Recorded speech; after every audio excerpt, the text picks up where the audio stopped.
Morning, back again, and today we're looking at Matthew, the next chunk of Matthew chapter 13.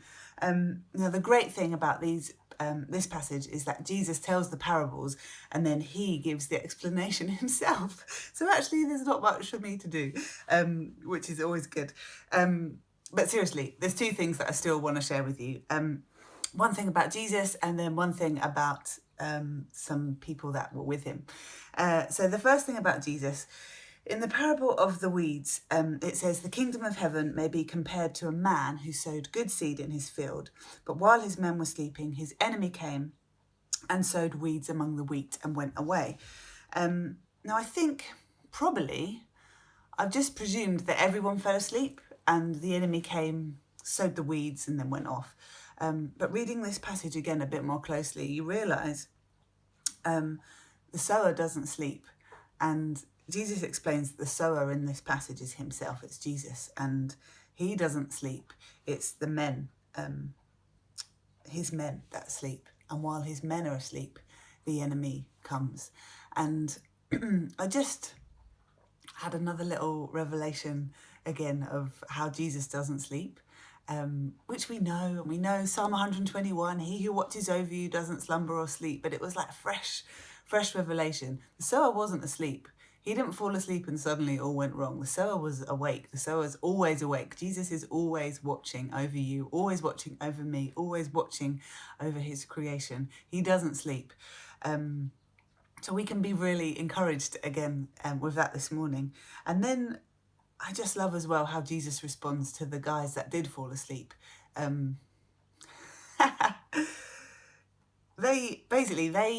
When they realise what's happened and they realise there's weeds growing alongside the wheat, the first thing they do is point the finger back at the sower and they say, well, we thought you sowed good seed. Which of course Jesus sows good seed. That's all he ever sows. But the sower is so gracious in that he doesn't point the finger back. He doesn't go, well, hang on a minute, you guys all fell asleep, and while you were asleep, that's when the enemy came. He doesn't say anything like that. And I just love the fact that he doesn't sleep, but that he's gracious towards us who do. We do let our guard down. We do get distracted. We do wander off. Stuff does go wrong when we fall, not just nighttime when we fall asleep, but metaphorically fall asleep. But he's so gracious. Doesn't point the finger back going, like I probably would.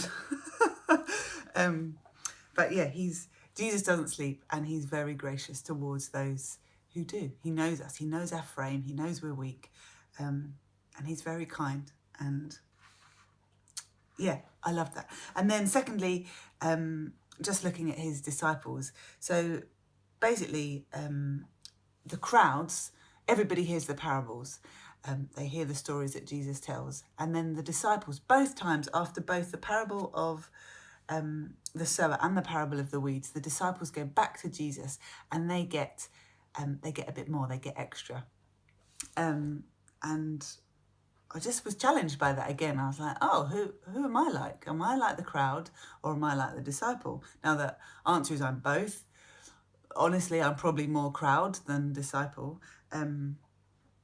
But I love how the disciples pressed in. They knew they didn't get it. They were happy to say that they didn't get it and they wanted more.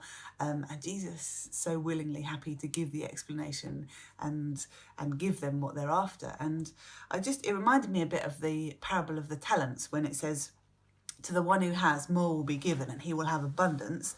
But from him who has not, even what he has will be taken away. And yet again, I've thought sometimes that that's a bit harsh. Like, why would you give more to someone that has loads and then take away from someone that doesn't have a lot? But it kind of makes a bit more sense in light of this story. Like, Jesus sows the same seed to everybody. He gives the same stories to everybody. And the crowd could have walked away none the wiser. I know I definitely would give a different explanation to the parable of the weeds than the one that Jesus gives.